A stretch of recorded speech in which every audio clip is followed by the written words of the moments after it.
തൊണ്ടിമുതൽ കേസിൽ നെടുമങ്ങാട് കോടതിയിൽ നിന്നേറ്റ തിരിച്ചടിയെ തുടർന്ന് ആന്റണി രാജുവിന് വഴിമാറേണ്ടി വന്നത് ഇടതുപക്ഷത്തെ കുറച്ചൊന്നുമല്ല വലച്ചത്. ആ പ്രതിസന്ധിയിൽ നിന്നാണ് സുധീർ കരമന എന്ന അപ്രതീക്ഷിത സ്ഥാനാർത്ഥി ഉദിച്ചുയരുന്നത്.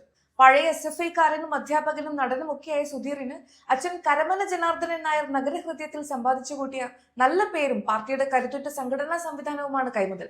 അതേസമയം UDF നിരയിൽ CP ജോൺ എത്തുമ്പോൾ അതൊരു വമ്പൻ കണക്കുതീർക്കലിന്റെ വേദി കൂടിയാകുന്നു. 1984-ൽ കോട്ടയത്ത് സുരേഷ് കുറുപ്പിനെ വിജയിപ്പിക്കാൻ തന്ത്രങ്ങൾ മെനഞ്ഞ അതേ രാഷ്ട്രീയ ചാണക്യനാണ് ഇക്കുറി വോട്ട് തേടിയിറങ്ങുന്നത്. കുന്നംകുളത്ത് അപരൻ തട്ടിയെടുത്ത വിജയവും മന്ത്രിസ്ഥാനവും ഒക്കെ രാഷ്ട്രീയ കേരളം ഇന്നും ചർച്ച ചെയ്യുന്നതാണ്. അതുകൊണ്ട് തന്നെ തോൽവികളിൽ നിന്ന് പഠിച്ച പാഠങ്ങളും 46 വർഷത്തെ രാഷ്ട്രീയ പാരമ്പര്യവുമായി നിൽക്കുന്ന CP ജോണിനെ വീഴ്ത്തുക സുധീറിന് എളുപ്പമാകില്ല. UDF പ്രവർത്തകർ ഇക്കുറി ഇരട്ടി ആവേശത്തിലാണ്. ഇവർക്കിടയിലേക്കാണ് BJP സ്ഥാനാർത്ഥിയായി കരമന ജയൻ എത്തുന്നത്. RSS പശ്ചാത്തലമുള്ള അദ്ദേഹം പ്രാദേശിക ബന്ധങ്ങളിലൂടെ വോട്ട് പിടിക്കാനാണ് ശ്രമിക്കുന്നത്.